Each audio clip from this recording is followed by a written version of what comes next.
예수께서 디베랴 호수에서 또 제자들에게 자기를 나타내셨으니 나타내신 일은 이러하니라.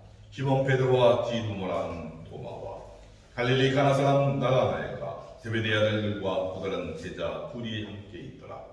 시몬 베드로가 나는 물고기 잡으러 가노라 하니 그들이 우리도 함께 가겠다 하고 나가서 배에 올랐으나 그날 밤에 아무것도 잡지 못하였더니 날이 새어갈 때에 예수께서 바닷가에 서셨으나 제자들이 예수이신 줄 알지 못하는지라.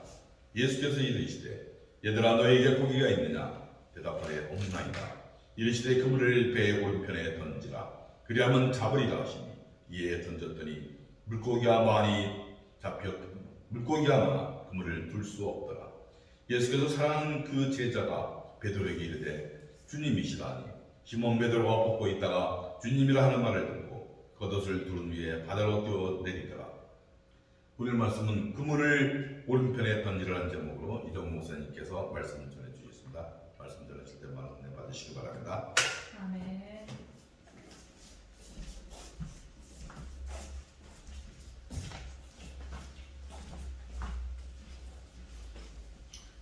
할렐루야.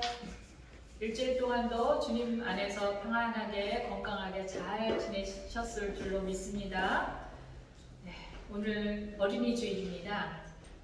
오늘 어린이 주일은 정말 특별히 현재 정말 이 어린이 주일을 맞이해서 우리가 어린이들을 더욱 귀하게 이제 여겨야 되겠지만 365일 참으로 우리가 어린이와 같이 순수한 그런 믿음으로 하나님께 나아가는 성도님 여러분 가정과 교회 되시기를 예수 그리스도 이름으로 축원드립니다. 어린이는 미래의 꿈나무지요. 그런데 정말 몇 년 전부터 요즘 젊은 청년층들이 정말 결혼을 늦게 하거나 아니면 이제 결혼을 아예 하지 않거나 또 결혼을 한다 할지라도 아이를 두지 않는 그런 현상이 이렇게 많이 두드러지게 나타나서 통계청에서 통계를 한 결과 그리고 유엔에서 통계를 한 결과 우리나라가 저출산의 1위라는 그런 기록이 나왔어요. 그래서 앞으로 10년, 20년 후에는 우리나라가 정말 이제 좀 밑에 후세대가 받쳐주지 않으면은 나라가 굉장히 위험한 지경에 이르겠죠. 사회적으로나 또 여러 가지 정치적으로 특히 경제적으로 뒷받침해줄 세대가 없기 때문에 이제 나라 자체가 굉장히 위험에 빠지게 되는 그런 일이 생깁니다. 그래서 정말 이제 여러 가지 정책이 나라에서 잘 이루어져서 정말 국민들이 안심하고 애를 낳아도 잘 키우고 잘 자라게 할 수 있는 그런 환경이 되어야 될 터인데 그렇게 되지 못해서 지금 청년층들이 이제 이렇게 자녀를 낳는 것을 기피하는 현상이 일어나는 것 같습니다.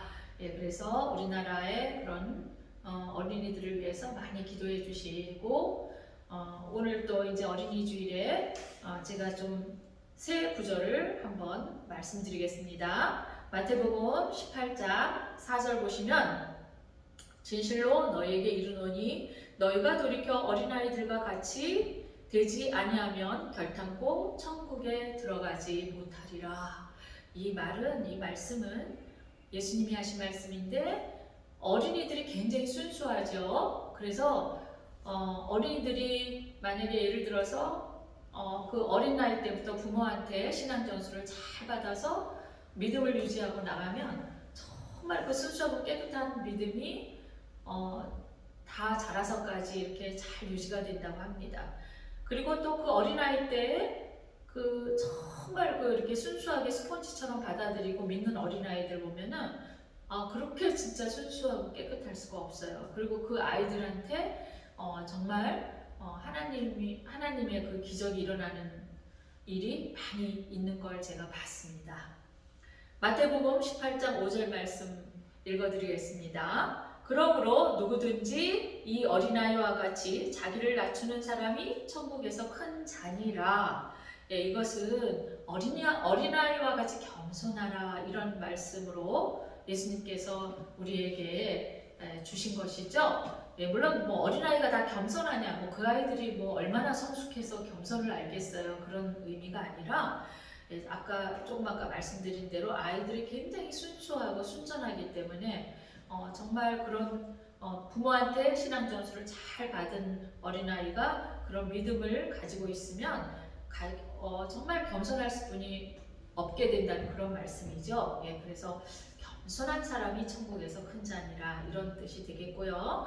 마태복음 18장 6절 말씀 보시면 누구든지 내 이름으로 어린아이 하나를 영접하면 곧 나를 영접함이니. 예, 때로는 이제 우리가 이제 어린아이라고 해서 물론 이제 좀 자기 자녀나 또 자녀같이 생각하기 때문에 아이들을 이뻐하고 귀엽게 생각하고 사랑하는 건 사실이지만 너무 이제 어린아이라는 생각에서 아이를 존중해주지 못하는 그러한 일이 종종 있는 것 같아요. 자, 그런데 어쨌든 여기서 어린아이는 작은 자, 어린아이, 또 하찮은 자, 뭐 이런 여러 가지 의미가 있겠지만 그렇게 작은 자에 불과한 또 하찮은 자에 불과한 그런 사람이라도 정말 섬기고 영접하면 예수님을 섬기는 것이나 마찬가지라고 주님께서 말씀하시면서 이렇게 군데군데 어린아이에 비유한 말씀을 우리가 한번 보았습니다. 이 말씀을 잘 생각하시면서 오늘 어린이 주일을 기념하시는 성도 여러분과 교회 되시기를 예수님 이름으로 축원합니다. 오늘 말씀 보시면 요한복음 21장 1절에서 7절 말씀인데요. 제목은 그물을 오른편에 던지라, 그런 말씀입니다.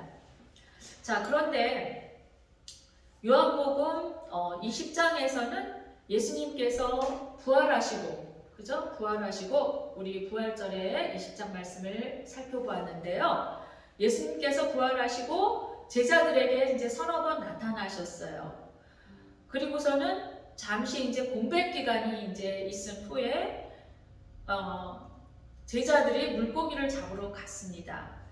자, 그래서 그 물고기를 잡으러 갔을 때 예수님이 나타났는데 오늘 그 사건 내용이 바로 21장에 나오는 내용입니다. 자, 21장 이 전체 내용은 이렇게 같이 연결되는 사건이에요. 예수님이 항상 이 공생의 3년 동안에 이 땅에서 사역을 하실 때 그냥 의미 없게 사역하신 부분이 하나도 없습니다. 예수님이 하나하나 병자를 고치시고 제자들한테 말씀하시고 또 대중들한테 말씀을 선포하실 때는 거기에는 반드시 메시지가 있었다는 사실이에요. 그럼 오늘 이 21장에 디베라 호수에 그 제자들이 디베라 호수에서 제자들이 물고기를 잡고 있을 때 예수님께서 나타나신 이 사건도 예수님께서 어떤 메시지가 있었기 때문에 제자들한테 나타나신 것입니다. 자, 21장은 크게 두 부분으로 나누어집니다.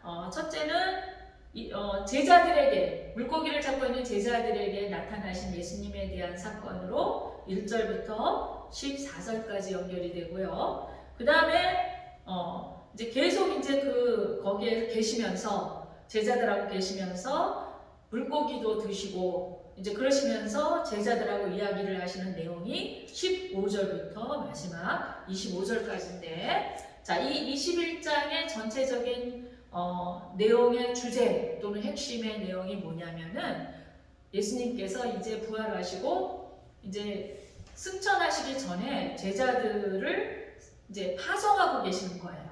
제자들에게 다시 말하면 사명을 주시고 계시는 내용이 바로 오늘 21장입니다.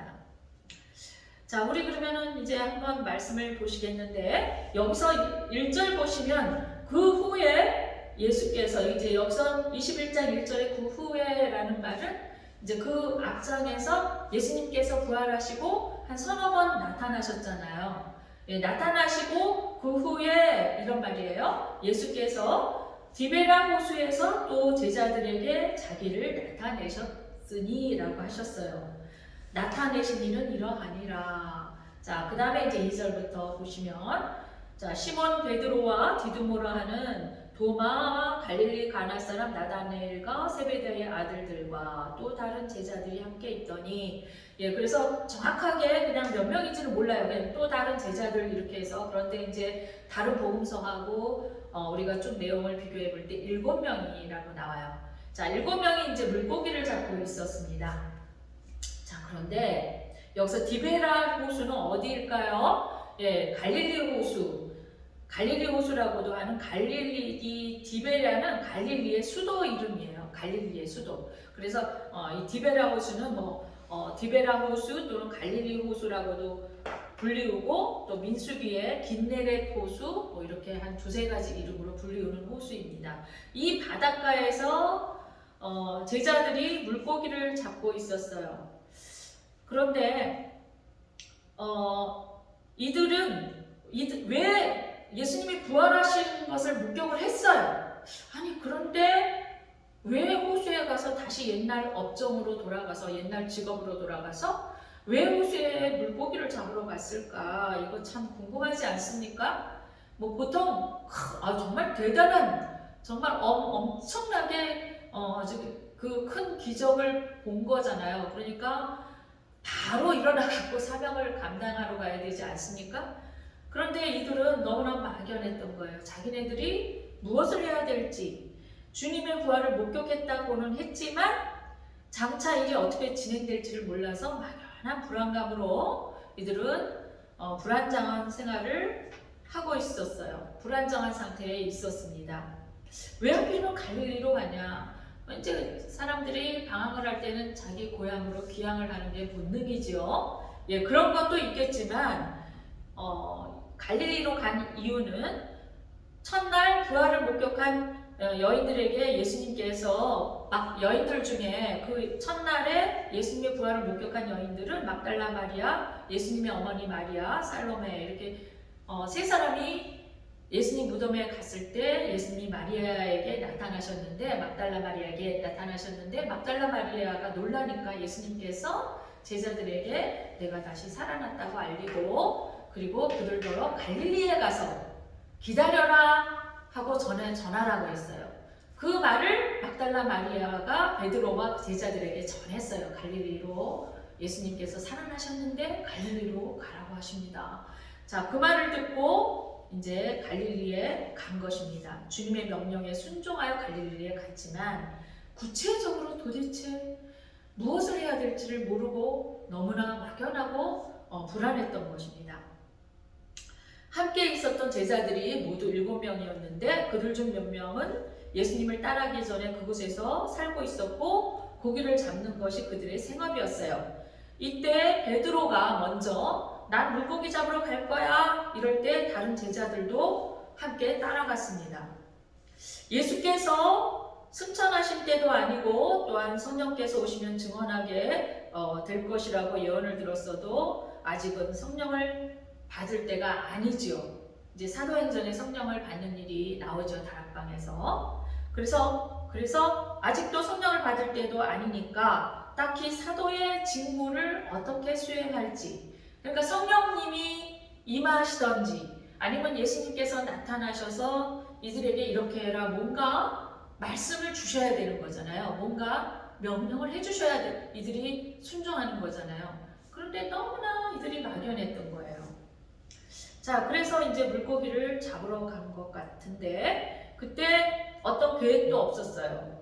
그래서 본래 하던 생업을 하면서 그 때를 기다린 것 같기도 합니다.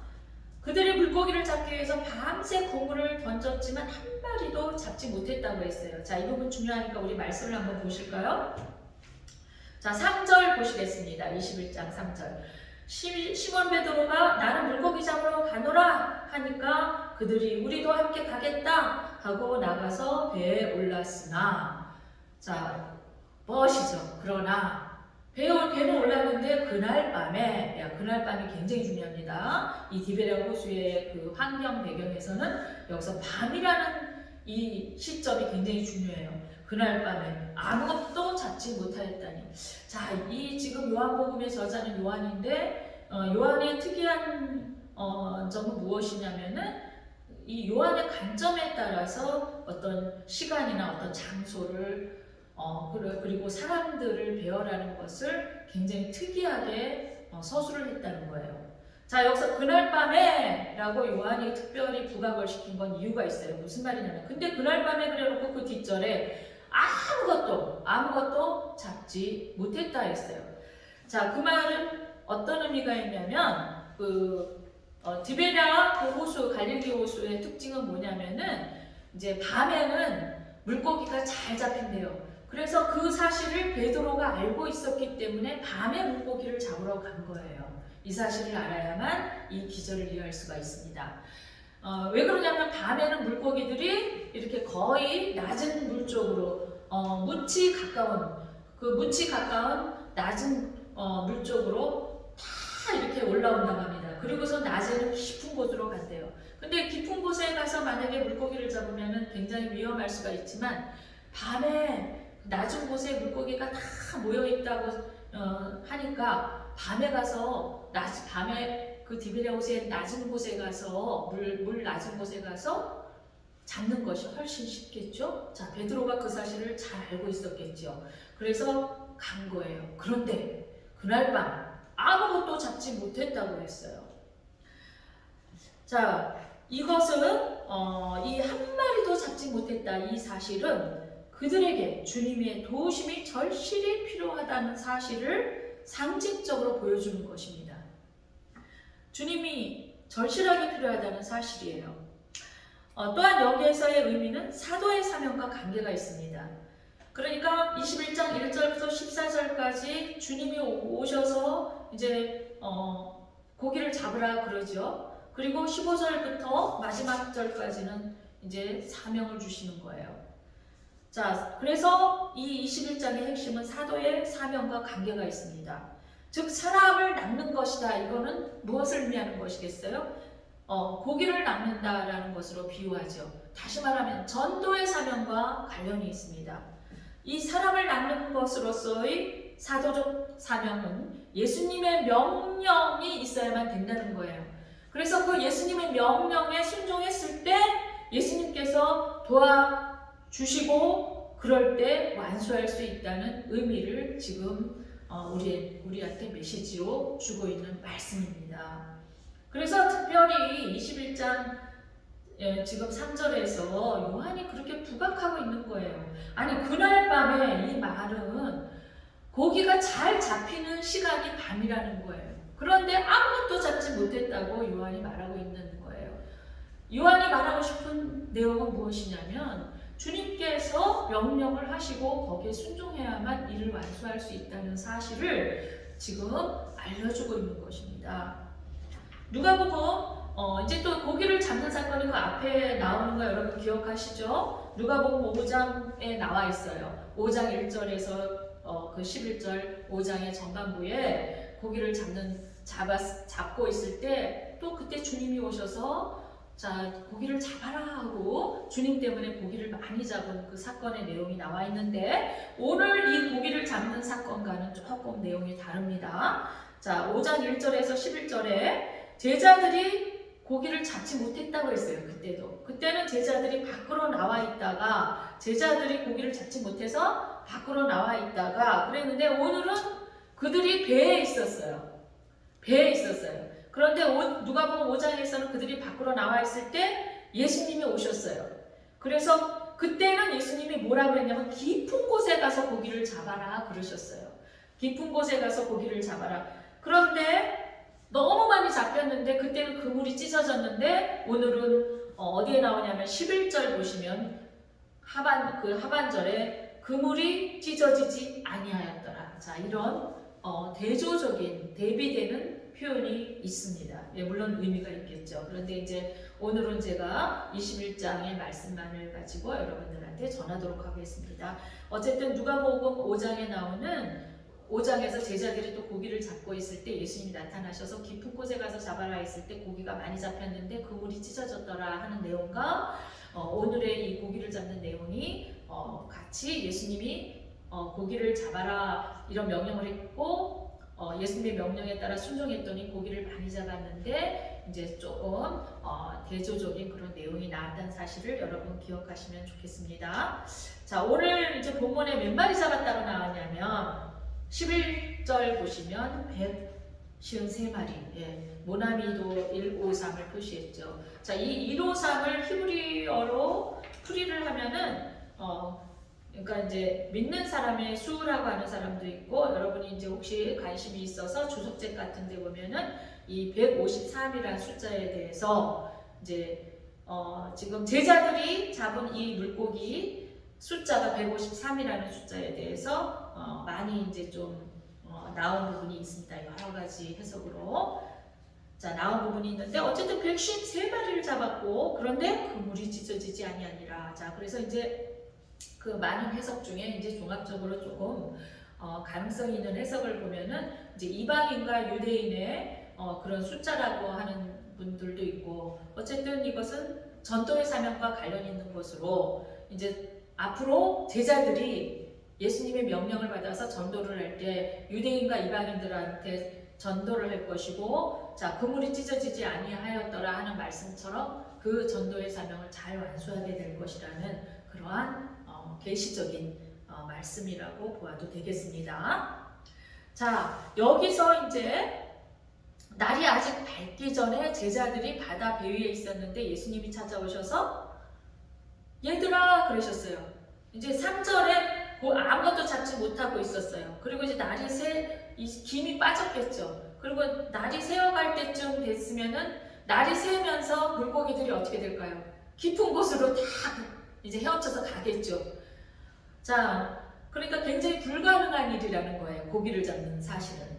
4절에 날이 새어갈 때의 말은 고기를 잡는다는 것은 불가능하다는 사실을 말해주고 있는 거예요. 그럴 때 예수님이 나타나셨어요. 그런데 4절 후반절에 뭐라 그랬어요? 예수이신 줄 알지 못하는지라. 몰랐어요. 자, 얘들아 그러니까 그냥 다른 아저씨가 부르는 소리인 줄 제자들은 알았어요. 얘들아, 근데 예수님이 얘들아 이 말은 히브리어로 풀이를 할 때 굉장히 친근할 때 소년들을 부르는 말이라고 합니다. 그 제자들을 아주 친근하게 얘들아 소년들을 부르는 것처럼 그렇게 부르셨다는 사실이에요. 얘들아 너희에게 고기가 있느냐 이렇게 예수님이 물었더니 제자들은 아직도 예수님인 줄 모르고 대답합니다. 없나이다. 그러니까 예수님께서 자, 이 사실을 몰라서 물은 게 아니죠. 다 알고 계시는데 물으신 거예요. 이거 하나님은 우리한테 이렇게 하신다는 겁니다. 하나님 우리의 모든 환경과 사정을 알고 계시지만 우리는 정말 기도를 통해서 또 늘 하나님 중심으로 정말 이렇게 우리가 삶을 감당하면서 그 사실을 알아야 된다는 거예요. 하나님 친구같이 아버지같이 이렇게 하나님 저 지금 너무 힘들어요. 저 지금 이런 거 없어요. 저 지금 너무 괴로워요. 이렇게 하나님 앞에 토로를 해야 된다는 사실을 말하고 있어요. 어떤 분은 저도 예전에 그랬는데 하나님 아실 줄로 믿습니다. 그리고 기도 끝. 그게 아니라는 거예요. 물론 그것도 필요하지만 하나님이시니까 다 아시죠. 아실 줄로 믿습니다. 하고 기도 끝이 아니라 정말 우리가 친구한테 친밀한 부모한테 내 속에 있는 거 다 끄집어내고 오장육부 다 끄집어내가지고 그렇게 토로하듯이 하나님 앞에 기도하면서 토로해야 된다는 사실을 말하고 있습니다. 예수님 다 아시지만 물었어요. 야 얘들아 어떻게 저기 좀 고기 좀 잡혔어? 아니요. 예, 그랬습니다. 없습니다. 하나도 없어요. 자, 그랬더니 그물을 배 오른편에 던지라 그리하면 잡으리라 이렇게 명령합니다. 제자들이 그 명령에 순종했더니 상상을 초월하는 결과가 발생했어요. 자, 4절에 날이 새어갈 때 나왔잖아요. 이게 그때 그 갈릴리 디베라 호수의 그 환경은 물고기들이 날이 새면 다 깊은 데로 헤엄쳐서 가는데 이제 어렵잖아요. 그러면 깊은 곳에 그러셔야 될 것 같은데 그냥 자 오른쪽에 던져라 그랬어요. 오른쪽에 던져라 그리하면 잡으리라 했더니 물고기가 153마리. 근데 거기서 뭐라 그러냐면 큰 고기들이 잡혔나 봐요. 물고기가 많아 그물을 둘 수 없더라. 그리고 그물이 찢어지지 아니하였더라 하고 11절에 나왔어요. 자, 이 사실은 어떤 사실을 말해주냐면 예수님의 명령에 순종했을 때 불가능한 일도 가능한 일로 될 수 있다는 것을 말하고 있습니다. 믿음으로 예수님의 말씀에 순종을 하면 불가능한 일이 가능한 일로 된다는 것, 그러한 사실을 메시지로 주고 있는 것입니다. 물론 뭐 오른편에 던지라 했을 때, 또 깊은 곳에 가라 했을 때 오른편이라든가 깊은 곳이라는 그런 의미가 있긴 하지만 전체적으로 주시는 메시지는 바로 이거예요. 예수님의 말씀에 순종하면 불가능한 일도 가능하게 된다. 아멘. 자, 그랬더니 이제 6절 한번 다시 한번 보실게요. 이르시되 그물을 배 오른편에 던지라, 그리하면 잡으리라 하시니 이에 던졌더니 물고기가 많아 그물을 들 수 없더라. 이때까지도 제자들이 예수님인 줄 알았다고 했어요? 네, 모르고 있는 거예요. 어떤 분인데 이렇게 잘 알아? 이제 그랬겠죠? 놀랬겠죠? 그런데 7절에 보시니까 예수께서 사랑하시는 그 제자 누구예요? 예수께서 사랑하는 그 제자. 자, 마지막 성만찬할 때 예수님의 그 가슴에 끔찍이 기대던 그 제자 누구예요? 끝까지 살아있어가지고 요한계시록까지, 또 오늘 요한복음의 저자 요한이에요. 그 제자를 말하는 거예요. 요한 자신이 그렇게 말하는 거예요. 그 사랑하는 그 제자 요한은 좀 눈치가 빨랐던가 봐요. 주님이다! 하고 알아챘어요. 그랬더니 시몬 베드로가 그 요한의 말을 듣고, 시몬 베드로도 알아채고 벗고 있다가, 시몬 베드로가 벗고 있다가 이제 일을 하니까 벗고서는 그물을 던지고 고기를 잡았겠지요. 벗고 있다가 주님이라 하는 말을 듣고 겉옷을 두른 후에 바다로 뛰어내리더라. 네, 여기서 겉옷을 두른 후에, 물론 전체적으로 보면은 뭐 우리가 이렇게 세세히 설명하지 않고도 그 전체적인 내용상 충분한 메시지를 주고 있는 것이 오늘 21장이에요. 자, 그런데 이제 여기서 겉옷을 두른 후에 이 말을 우리가 잠깐 히브리어로 한번 살펴보면 이게 무슨 말이냐면 뒤에 있는 말하고 연결이 된 말입니다. 예수님께서 18절에 그 사명을 주시면서 베드로가 앞으로 어떻게 될지를 말하는, 베드로에게 사명을 주시면서 베드로의 운명이 어떻게 될지 말씀해 주시는 내용이 18절에 나오는데, 자, 우리 한번 18절 보실까요? 내가 진실로 내게 이르노니 내가 젊어서는 스스로 띠띠고 원하는 곳으로 다녔거니와. 이게 우리의 모습이라는 거예요. 오늘 이 말씀이 여러분의 가슴에 새겨지는 그러한 말씀이기를 축원합니다. 우리가 이렇게 하나님을 믿는다고 하고 또 하나님을 믿기 전에 마음대로 다녔다는 거예요. 자기 마음대로. 그런데 늙어서는 베드로가 이제 정말 이제 나이 들어서 이렇게 니고데모처럼 이제 젊을 때 유대인의 지도자였는데 젊을 때 이렇게 부름을 받아서 콜링 받아서 오는 분들이 있는가 하면 베드로처럼 이렇게 막 여러 번 배신하고 나약한 모습 다 나왔잖아요. 인간적으로 아주 그런 유치하고 치사스러운 모습 다 나온 분이 바로 베드로입니다. 그런데도 하나님은 베드로를 사랑하셔서 이렇게 사명을 주신 거예요. 그래서 네가 젊을 때는 마음대로 다녔지, 그렇지만 이제 늙어서는 이제 부름을 진정으로 이때 나이 들어서 받은 베드로예요. 늙어서는 너의 팔을 벌리리니, 너 팔을 벌리리니 남이 내게 띠띠우고 원하지 않은 것으로 데려가리라. 이 말씀과 연관 있는 말씀이 베드로가 겉옷을 입은 그 내용이에요. 그래서 띠띠우고 이 말은 자기 마음대로 가지 못하고 다른, 그러니까 성령님께서 하나님께서 원하시는 대로 그렇게 하게 될 거다, 이런 말이에요. 그리고 결국은 나중에 이 말이 의미하는 바가 베드로의 결과가 어떻게 될 것이라는 말이 이 18절 말씀에 내포되어 있어요. 그러니까 남이 내게 띠띠우고 원하지 않은 곳으로 데려가니라. 베드로가 마지막에는 다른 제자들도 다 순교했지만 베드로도 순교했죠. 그런데 베드로는 이제 전하는 말에 의하면 나는 예수님하고 똑같이 십자가에서 죽을 수는 없고 내가 거꾸로 매달려 죽겠다, 이렇게 해서 거꾸로 매달려서 죽었다는 그러한 전하는 말이 있습니다. 그 정도로 베드로가 이제 순교하게 되리라는 그런 내용이 18절에 들어있어요.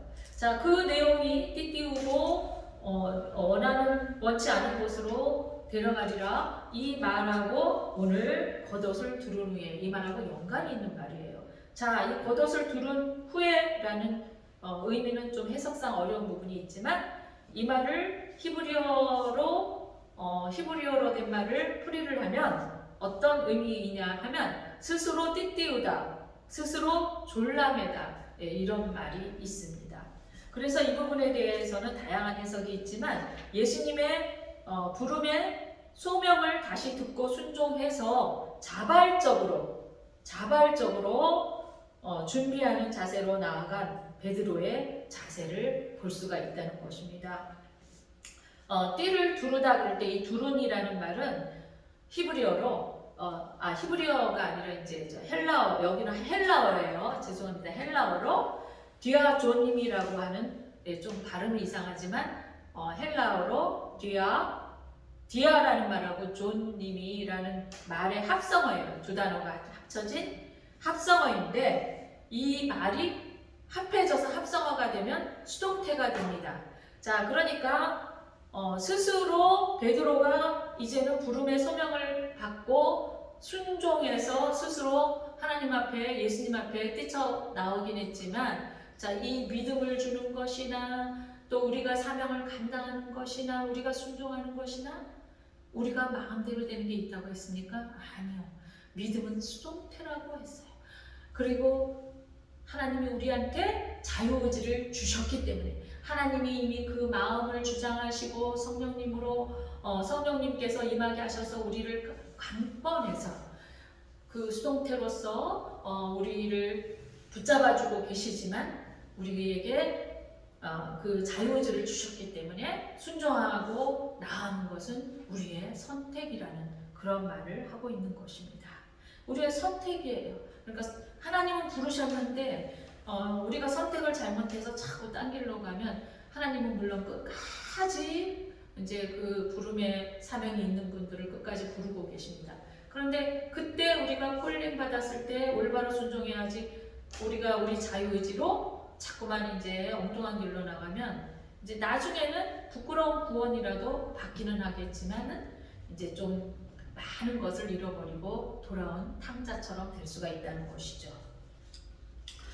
자, 그래서 이 18절 말씀, 내가 진실로 너에게 이르노니 너가 젊어서는 스스로 띠띠우고 원하는 곳으로 다녔거니와 늙어서는 너의 팔을 벌리리니 남이 네게 띠띠우고 원하지 않는 곳으로 데려가리라. 이 말씀은 주님의 소명을 받아 이제는 주님과 함께 동행함으로 성령님의 인도로 사역을 감당해야 함을 말하고 있습니다.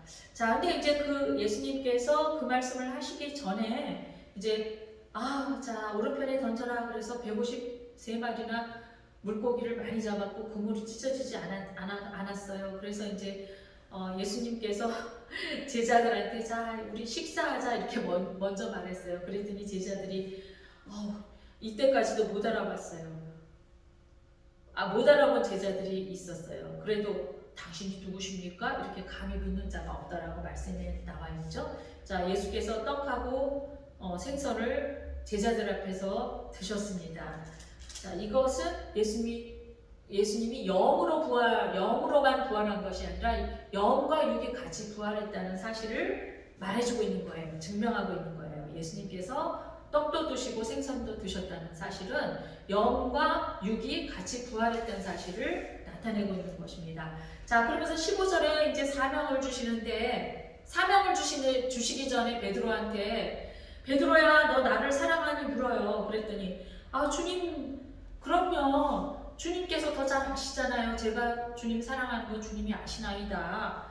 그러니까 예수님께서 내 어린 양을 먹이라. 그리고 또 물어요. 요한의 아들 시몬아, 너가 나를 사랑하느냐?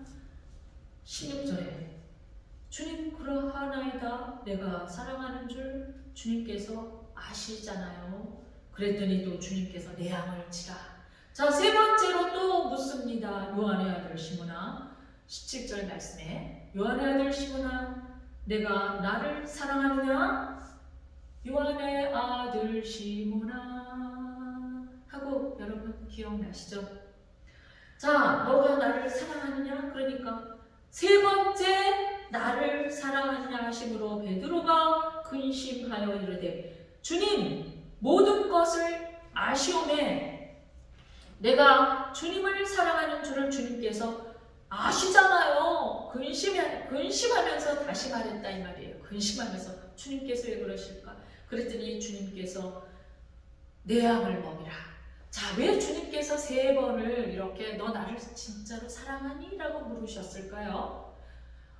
자, 이것은 율법이기 때문입니다. 우리 10가지 십계명을 2개로 줄이면 하나님 사랑, 이웃 사랑. 그것을 하나로 줄이면 하나님 사랑이고 그것이 율법이요 강령이니라. 예수님께서 이 땅에 오신 것은 율법을 완성하러 오셨다 그러셨어요. 자, 하나님을 사랑하는 자가 이웃을 해칠 수 있습니까? 이웃을 사랑하는 자가 율법 정말 죄를 지을 수 있습니까? 그 말이에요. 하나님을 사랑하는 자는 믿음을 가지고 거룩하게 살 수 있다는 말씀입니다. 그런 거로 그것은 곧 말씀을 율법을 지키는 것이나 마찬가지라는 말이에요. 뭐 10계명 10가지하고 10계명 10가지하고 163가지 그 율법의 규율을 하나하나 다 지키려고 노력하는 유대인들처럼 그렇게 해야만 율법을 지키는 것이다 이 말이 아니고 하나님을 사랑하는 자는 율법을 지키는 것이라고 말씀하셨어요. 자, 그래서 요한의 아들 시므나 이 사명을 주는 이 마당에 사명을 주는 이 시점에 예수님께서 베드로에게 요한의 아들 시므나 너 나를 사랑하느냐? 이거는 굉장히 깊은 계시가 있는 말씀입니다. 뭐 우리 사명하고 관련도 없는 것 같이 이 말씀이 혹시 들으시는 분 계십니까? 이거는 우리가 믿음과 사명과 온 우리의 인생을 통틀어서 굉장히 중요한 말씀이에요. 너 나를 사랑하니 주님 제가 주님을 사랑하는 줄 아시나이다. 이랬을 때 왜 그러면은 세 번을 주님께서 베드로에게 물으셨냐 이거예요. 자, 주님께서 성만찬을 제자들과 하시고 그 금요일날 새벽에 붙잡히셨습니다. 금요일날 밤에 붙잡히셔서 이제 곧 처형장 십자가 처형장에 가실 때 근데 그 전에 그랬어요. 내가 이제 예수님께서 말씀하셨어요. 제자들 앞에서 내가 이제 고난의 길을 간다. 이제 십자가를 짊어져야 된다는 말씀을 고난의 길을 간다 이렇게 말하니까 아니 내가 죽으러 간다 이렇게 말하니까 아니 예수님이 뭐 자결이라도 하시려고 하시나? 아유 왜 그러시지? 이러면서 그 중에 한 사람 베드로가 아 주님 왜 그러세요? 전 끝까지 따라갈 거예요. 그러니까 예수님께서 베드로한테 그러시는 거예요. 베드로야 너 기도해라. 지금 너한테 사단이 밀 까부르듯 역사를 한다 하시면서 하는 말씀이 너가 닭이 3번 울기 전에 나를 3번 부인할 거야 그럽니다. 아 예수님 왜 그러세요? 왜 그런 말을 하세요? 그렇게 했는데 이제 어떻게 됐습니까? 자 예수님이 그렇게 붙잡혀 가시고 담벼락에서 몰래 지켜보고 있는데 예수님이 이제 빌라도의 뜰 앞에서 이렇게 이제 무릎을 꿇고 이제 신문을 받고 있어요. 그 뒷모습을 베드로가 담벼락 뒤에서 살고나히 지켜봅니다. 그때 어떤 여자가 지나가다가 아니 여자인지 남자인지 하여튼 어떤 사람이 지나가다가 너 저기 베드로 아니야? 너 예수님 제자 아니야? 그러니까 그때는 이것을 기적이라고 보는 것 중에 하나는 뭐냐면은 예수님의 제자들을 잡으려고 했어요. 유대인들이 예수님의 제자들도 잡으려고 했는데 참 이상한 것은 예수님의 제자들을 하나도 잡지 않았다는 거예요. 그러니까 그러한 분위기였기 때문에 지나가는 사람이 예수님의 제자들도 당연히 잡아야 된다는 그러한 생각이 있었기 때문에 베드로를 알아보고 아니 너도 예수의 제자 아니야? 그러니까 베드로가 놀라가지고 자기가 잡힐까봐 거짓말을 했어요.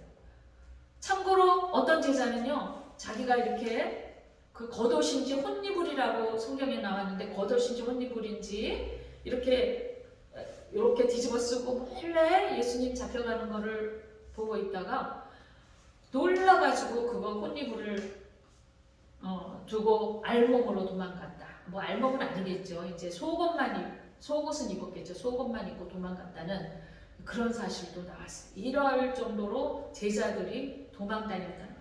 다 제자 너희들이 나를 버려두고 다 흩어지리라 이 말이에요. 다 예수님을 버리고 도망갔고 베드로도 마찬가지였습니다. 너 예수의 제자 아니야? 어우 난 아니야. 한 번. 또 다른 데 가서 또 몰래 예수님 바라보고 있는데 너 예수의 제자잖아. 아니 나는 제자 아니야. 두 번. 세 번째 또 그랬어요.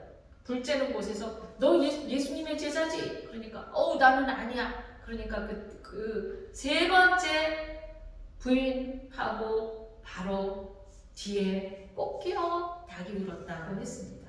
네, 물론 이제 이 닭이 울었다. 이 닭이라는 것에 이제 그 헬라어나 히브리어로 풀이를 하면은 뭐 그 당시 이제 종이라는 뜻도 있고 여러 가지 의미가 있는데 여기서 중요한 것은 그것이 무엇이냐라는 걸 우리는 정확하게 알 수는 없지만은 예수님께서 너가 나를 3번 부인하리라 이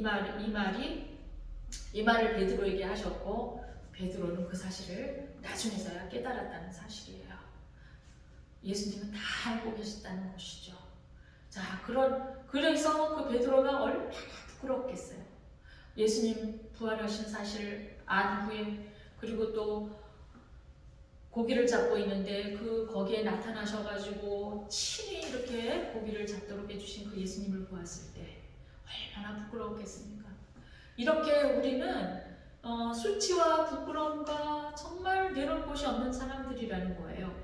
그러나 하나님께서 우리에게 성령을 기름 부어주시고 하나님께서 감당하게 하시면 믿음으로 우리가 당당하게 사역을 감당할 수 있다는 것을 말하고 있습니다. 그래서 그 수치와 부끄러움을 없애주시려고 3번이나 물으시고 베드로의 입술로 사랑합니다라는 사실을 고백하도록 하신 것입니다. 아멘. 예, 그러면서 이제 이렇게 이제 이 사명을 주시는 내용인데요. 베드로는 더 이상 자의적으로 자기의 삶을 살 수가 없고 주님께 붙잡힌 바 되어서 성령의 감동감화로 자발적인 결단을 하여 이제는 사역의 길을 걸어갈 것을 의미하는 말입니다. 자, 우리 자신이 스스로 나를 주관하던 삶에서 그리스도의 말씀에 나를 굴복시키는 삶으로 바뀌기만 하면 우리의 삶에는 참으로 놀라운 변화가 나타나게 될 것입니다. 그러므로 우리 성도들은 인생의 진정한 성공은 세상 사람들이 즐겨 사용하는 방법들이 아니라 주님의 말씀에 의지하는 것을 통해서만 획득할 수 있음을 알아야 될 것입니다. 자, 우리가 이제 여러분 그 메리고라운드 해적목마가 있잖아요. 근데 우리가 이제 그 해적목마를 타고 즐겁게 지내고 싶어서 이제 돈을 내고 주머니에서 돈을 들어서 돈을 내고 해적목마를 탔다고 우리 한번 생각해 봅시다. 어릴 때 추억도 있는 분들 계시잖아요. 그런데 해적목마가 결국은 돌 때는 너무 즐거웠어요. 위로도 가고 아래도 가고 뱅뱅 돌 때 얼마나 즐겁습니까? 그래서 막 깔깔거리고 웃고 막 여자친구 앞에 태우고 남자친구 뒤에 타고 또 어린아이들 엄마 아빠랑 같이 돌았습니다. 즐겁게. 자, 그런데 결국은 어디로 옵니까? 제자리에 온다는 사실이에요. 우리 인생이 이렇게 정말 즐거운 것들로 가득 차서 욕망으로 그것들을 하고 싶어서 온갖 하고 싶은 거 다 하고 그렇게 돌아다녔지만 결국은 제자리에 온다는 사실이에요. 무엇처럼? 해적목마처럼. 즐겁게 해적목마를 타고 즐겼지만 결국은 제자리에 온다는 사실이에요. 그렇게 해적목마를 타고 인생을 즐기며 이 세상의 것들 하고 싶은 거 다 해보고 정말 세월을 보냈지만 종국에 가서는 정말 이렇게 살았다라고 내보일 것이 하나도 없다는 사실이에요. 누구의 도움 없이는, 주님의 도움 없이는 아무것도 가치가 없다는 사실이에요. 허비된 인생, 허비된 시간만 낭비하고 왔다는 사실을 보일 뿐이고 흰머리만 보일 뿐입니다.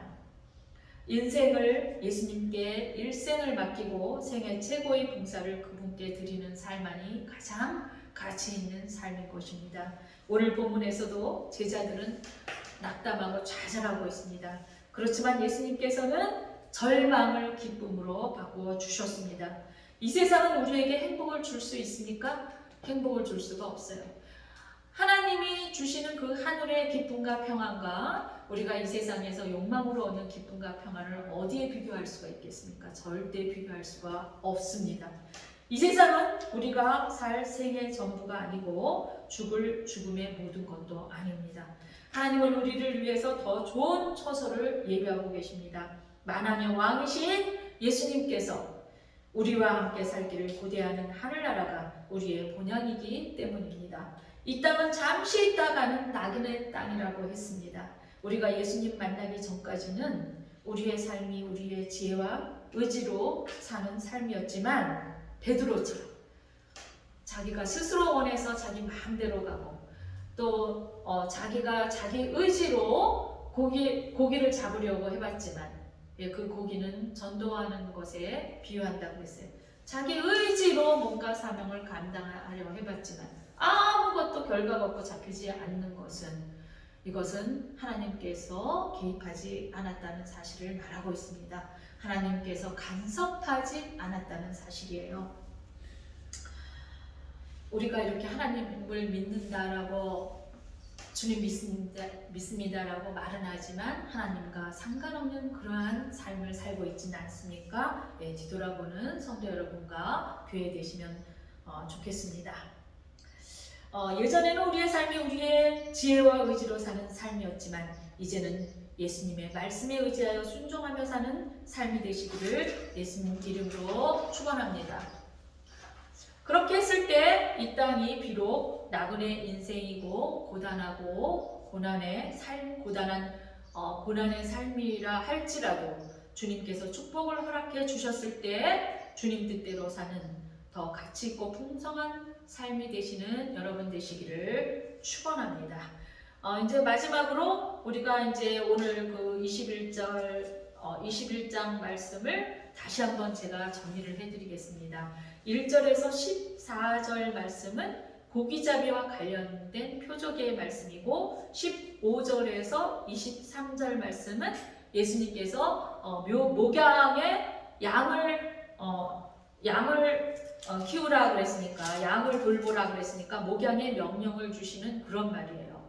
자, 그래서 그런 의미에서 그 고기잡이와 관련된 표적인 1절에서 14절 말씀은 이제 전도의 임무를 주고 있는 것입니다. 그리고 목양의 명령을 주시고 계시는 15절에서 23절 말씀은 목회의 임무를 양을 그러니까 예수님의 그리스도의 몸인 그 회중들 하나님의 공동체를 잘 돌보라는 명령인 것입니다. 그래서 이렇게 사명을 받은 자들 그래서 신학적인 의미로는 여기 21장은 사도직의 두 가지 임무를 말하고 있는 거예요. 다시 말하면 사역자들의 사명을 말하고 있는 거예요. 자, 그래서 전체적으로 두 가지 사명을 지금 21장에서 볼 수가 있죠. 하나는 전도의 사명, 하나는 목양의 사명입니다. 이 전도와 목양이 교회에서 같이 이루어져야 되겠죠. 자, 그런데 특이한 것은 이 전도의 그 사명을 메시지로 주실 때 고기잡이와 관련된 사실을 그러니까 고기잡이와 관련된 표적을 보여주시면서 사명을 주시고 그리고 그 목회의 임무에 대한 사명을 주실 때는 특이한 사실이 뭐겠어요? 베드로한테 너 나를 사랑하니? 네, 주님을 사랑합니다. 그랬을 때 내 양을 쳐라. 이게 무슨 말씀이겠어요? 자, 전도를 할 때는 주님께 전도의 임무를 감당할 때는 주님의 말씀에 순종해서 그 주님의 그 말씀의 순종에 대한 기반을 둬야 된다는 거예요. 하나님의 말씀에 순종하는 기반을 둬야만 전도가 정말 완성될 수 있다는 것을 메시지로 주고 계시고 그 다음에 목회의 임무 이제 내 양을 잘 기르라 내 양을 잘 돌봐라라는 그 목회의 임무를 주실 때 중요한 것은 무엇이냐면 하나님께 대한 사랑이 있어야 된다는 거예요. 하나님께 대한 사랑의 기반을 둬야만 목양을 잘 할 수 있다는 것입니다. 그 양들 하나님이 맡기신 그 양들을 잘 돌볼 수 있다는 사실을 말하고 있습니다. 어떻게 보면 너무나 단순하죠. 우리 정말 교회 사명을 감당하는 게 그렇게 복잡하지 않는데 문제는 무엇이냐면 우리가 너무 생각이 많다는 거예요. 너무 생각이 많고 너무 분주하다는 거예요. 어떻게 보면 단순해요. 하나님의 말씀에 순종해서 전도하고 그리고 하나님을 뜨겁게 사랑하는 그 사랑을 양들에게 나누어 줌으로써 목양을 하고 돌볼 수 있는 것이죠. 하나님의 사랑도 없는데 어떻게 양들을 사랑할 수가 있다고 할 수 있으며 이웃들을 사랑한다고 어떻게 할 수 있겠느냐라고 하나님께서 말씀하고 계시는 것입니다. 아멘. 네, 그래서 우리가 요즘에 코로나의 위기가 닥치면서 교회 공동체가 많이 와해되고 해체될 위기에 있었지만 그래도 하나님께서 우리들의 그 눈물의 기도를 들으시고 정말 다시 한번 기회를 주셔서 이제 다시 교회 공동체를 회복해 주실 줄로 믿습니다. 그리고 사명을 감당할 수 있도록 하나님께서 힘을 주실 줄로 믿습니다. 제자들이 고기를 잡으러 갔다는 것은 선교나 전도의 사명을 행하러 갔다고 볼 수가 있어요. 오늘날 보면 그런 경우 많아요. 뭐 봉사한다, 어디로 선교 간다, 뭐 이러면은 다 그냥 그래 사명을 또 감당하러 갔구나 이렇게 볼 수도 있지만 이제 가장 중요한 것은 우리가 사역하고 감당하는 그 일에 있어서 예수님과 동행하고 성령님의 인도가 전적으로 있어야 함을 말하고 있는 오늘 말씀입니다. 아멘. 그래서 우리가 정말 하나님의 인도하심이 어디에 있는지 알려면 어떻게 해야 되겠어요? 정말 기도를 많이 해야 되겠죠. 네, 그래서 말씀도 열심히 묵상하시면서 때로는 하나님이 말씀 가운데 말씀하고 계시고 기도하는 가운데 하나님께서 알려주시고 계십니다. 그래서 이 말씀과 기도가 잘 병행되어서 하나님의 음성을 들으시고 순종하시고 사명을 잘 감당하시는 성도 여러분과 교회 되시길 예수 그리스도 이름으로 축원합니다. 기도하시겠습니다. 은혜가 많으신 하나님 아버지 감사합니다. 저희들은 정말 멋지게 하나님의 사역을 감당하고 싶어요. 그래서 때로는 거창하게 무엇인가를 하려고 했어요. 하지만 하나님께서는 우리 자신이 중요하다고 늘 그러십니다. 그 음성을 듣는 저희들 될 수 있도록 주님 도와주시고 정말 우리가 찬송에서는 초가삼간이라도 예수님과 함께 계시면 그것이 궁궐이라 하였고 만족한다고 이렇게 정말 우리가 말씀 속에서도 보았고 찬송도 하지만 정말 우리가 우리 자신을 정직하게 들여다볼 때는 너무나 부끄러운 모습이 많이 있음을 이 시간 고백합니다.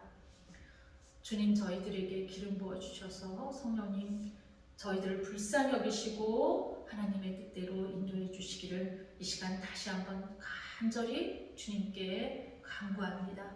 저희가 할 수 있는 일 정말 사람들이 없다 할지라도 하나님께 저희들이 할 수 있는 조그만 것이라도 그 한 달란트를 최선을 다해서 정말 지킬 수 있는 저희들 그리고 그 한 달란트로 잘 활용하여서 하나님을 기뻐하는 일을 해드리는 저희들 될 수 있도록 주님 도와 주시옵소서. 이 모든 말씀 예수님 이름으로 간절히 기도드리옵나이다. 아멘. 예, 오늘 말씀 생각하시면서 우리 찬양 한곡 찬송하시고 오늘 말씀 생각하시면서 기도하시고 예배를 마치도록 하겠습니다. 1절만 찬양하시고 기도하시겠습니다.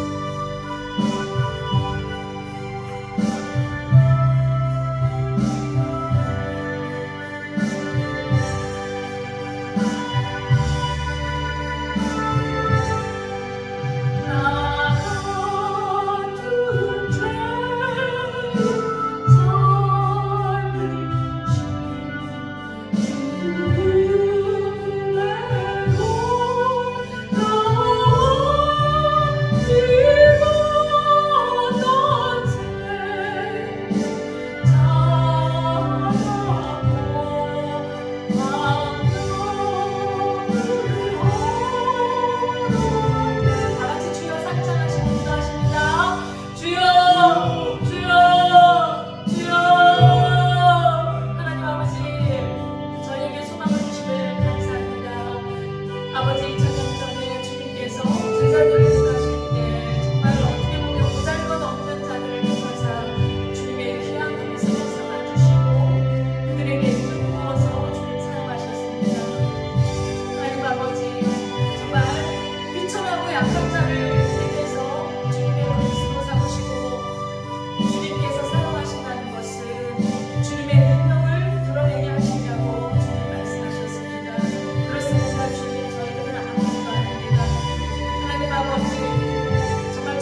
하나님 말씀에 순종하여 하나님께서 활용하고 싶으신 대로 잘 수행할 수 있는 저희들 될 수 있도록 주님 도와주시고 전적으로 순종하는 저희들 될 수 있도록 하나님 인도하여 주시옵소서. 이 모든 말씀 예수님 이름으로 간절히 기도드리옵나이다. 주님 특별히 이 시간 어린이 주일을 맞이해서 하나님께 기도를 드립니다. 하나님 학대받는 어린이들이 너무나 많이 있습니다.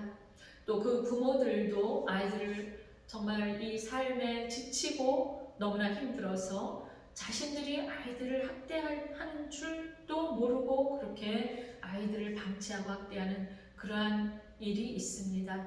그 중심을 보시고 불쌍히 여기셔서 하나님께 돌아오게 하시고 방법을 알려주시고 온 가정이 다 회복되고 행복할 수 있도록 주님 도와주시옵소서. 하나님 정말 또 때로는 어린아이인데도 불구하고 태어날 때부터 불우한 환경에서 태어나고 자라면서 또 그러한 나쁜 어른들을 만나고 그 악이 나는 나쁜 환경 속에서 그것이 전부인 줄로 알고 그러한 삶의 방법만을 배워서 커서까지 그렇게 사회에 악영향을 끼치는 그러한 자들이 있습니다. 아버지, 어린이는 전적으로 보호를 받아야 할 대상입니다. 어떤 이유를 불문하고 아이들의 인권은 지켜져야 될 그러한 대상입니다. 하나님, 이 모든 것은 저희 어린들의 잘못이오니 하나님 용서하여 주시고 어린아이들을 보호하시고 좋은 환경에서 자랄 수 있는 그러한 아버지 이 나라가 될 수 있도록 하여 주시고 사회 환경과 가족과 가정들이 될 수 있도록 주님 복내려 주시옵소서. 이 시간 특별히 기도하오니 또 헌금을 아버지 하나님께 올려드립니다. 주일 헌금과 감사 헌금과 또 정말 작은아마 11조 헌금을 바쳤사오니 하나님 아버지여 물질에 있어서 참으로 두려워하며 떨리는 마음으로 하나님의 하늘의 그러한 물질로 저희가 생각하고 두렵고 떨림으로 그 물질을 잘 사용할 수 있는 저희들 되게 하시고 하나님의 사명과 하늘나라의 확장을 위해서 사용하는 귀한 물질이 될 수 있도록 주님 도와주시옵소서. 이 물질을 바친 그 귀한 손길에 주는 기름 부어주시고 건강을 주시고 하는 일마다 하나님의 복된 일로 결과가 나타날 수 있도록 하여 주시며 또한 그러한 요셉의 복을 받아서 담 너머로 그 복이 넘쳐 흘러가는 그러한 귀한 복이 될 수 있도록 주님 인도해 주시옵소서. 이 모든 말씀 예수님 이름으로 간절히 기도드리옵나이다. 아멘. 지금은 우리 주 예수 그리스도의 은혜와 하나님의 크신 사랑과 성령님의 감동 내주 교통하심이 이제 교회를 위해서 또 주님의 그 사명을 위해서 달려가는 귀한 성도님들과 사역자들, 교육자들의 머리 위에 지금으로부터 영원히 함께 있을지이다. 아멘.